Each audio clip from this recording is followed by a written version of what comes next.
Hey, it's Mukundan from Data and AI with Mukundan.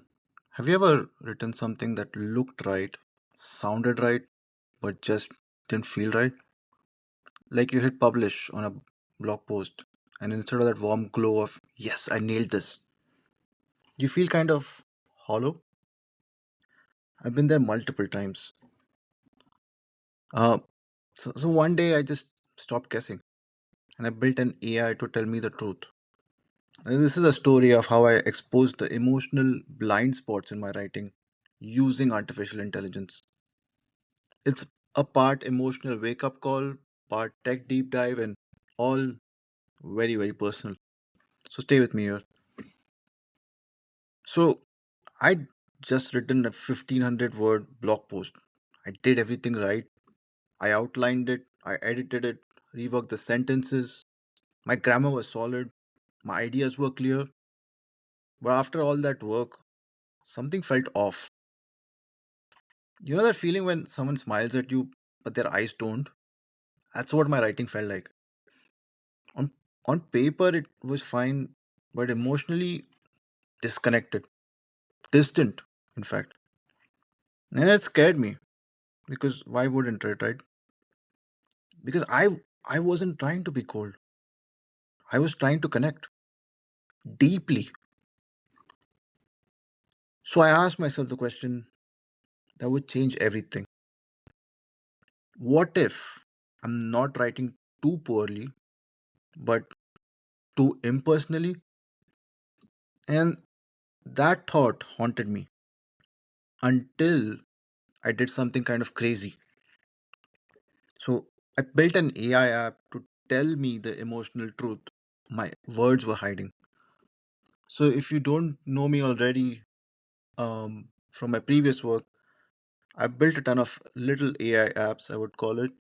So these are like just simple AI apps that I use to make my life better because I think AI is here to help make us reach unbelievable heights. It's here to make our life really easy.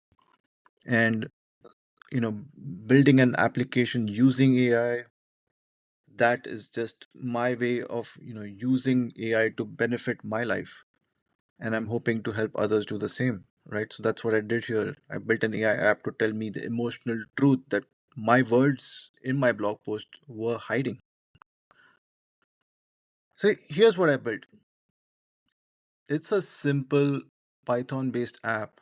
It uses Streamlit library in the backend, but it analyzes the tone of what you write paragraph by paragraph, right? One model is from Hugging Face, which is a a website where you get like these amazing open sourced models to use. So it could be something like image to text classifier.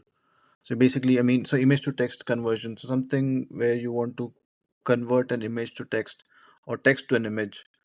Um, the Hugging Face website would give you these models to use which are open source, and it could be someone from Facebook or could be someone from Airbnb, for example, right? They could be open sourcing these models and making them available to you so that you can use it to build that amazing text to image classifier or text to image converter that I know you can. So in this case, I used this model from Hugging Face, like I mentioned. It detects emotions.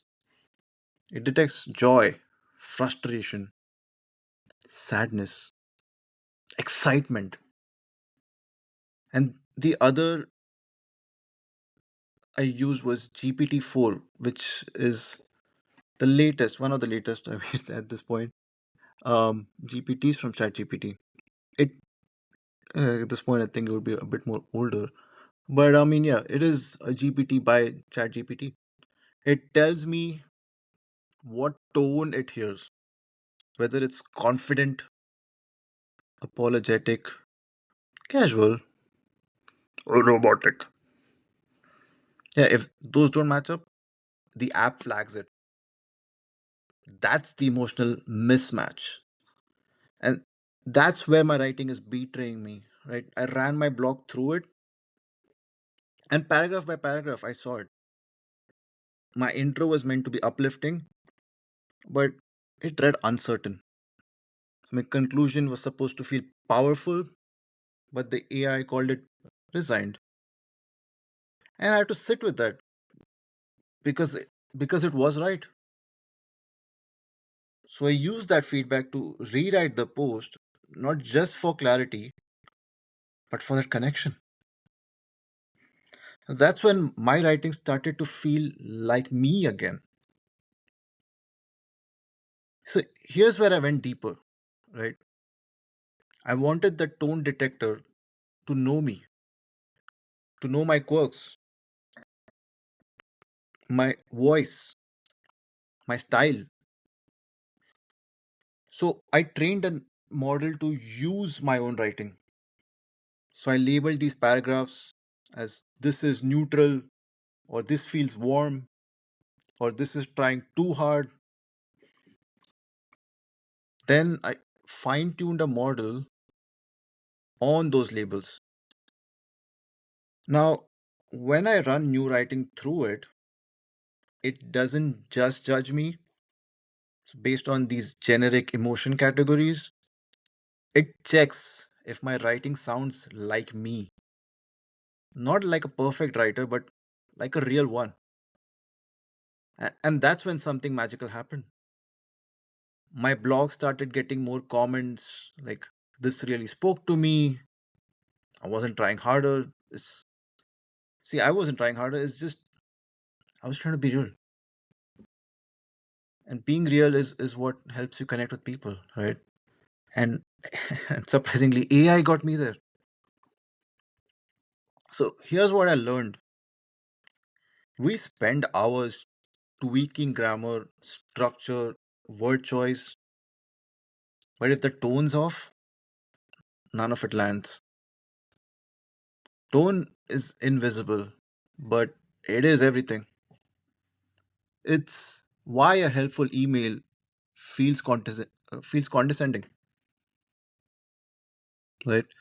It's why a passionate tweet sounds arrogant. It's why your heartfelt blog sounds robotic. Yeah, I just do those robot voices. So we are blind to our own emotional inconsistencies. But AI, it doesn't flinch. It reflects.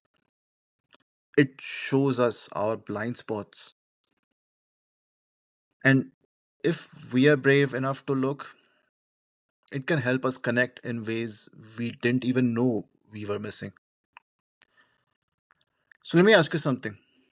When was the last time you asked your words how they feel? Or you asked how your words felt exactly, right? And previously, I was just trying to give these words um, a person. I mean, a feeling of a person. But like, if you asked how your words felt to people, or maybe to yourself, just ask that to yourself. Not just what you said, but what you meant and how it actually landed. So you can try building the app that I have linked in the show notes. Um, the whole code is on there. You should be able to build it yourself. It's pretty easy and it's free, obviously. Free with the Medium membership. Just copy paste a paragraph of your writing into ChatGPT and ask, what is the emotional tone of this paragraph? And you might be shocked. You might be validated. But either way, you'll be more aware. Because that's what makes great communication today. Not perfection, not even cleverness, but honest, emotionally resonant connection. Hey, so that's all for this episode. But if this resonated with you, please share this episode with a friend who writes, blogs, or speaks for a living. Better yet, share it with someone whose words matter. Because the world doesn't need more content, it needs more felt truth. It needs more truth. It needs people to be more themselves. And Thanks for listening to Data with Mukundan, and see you in the next one.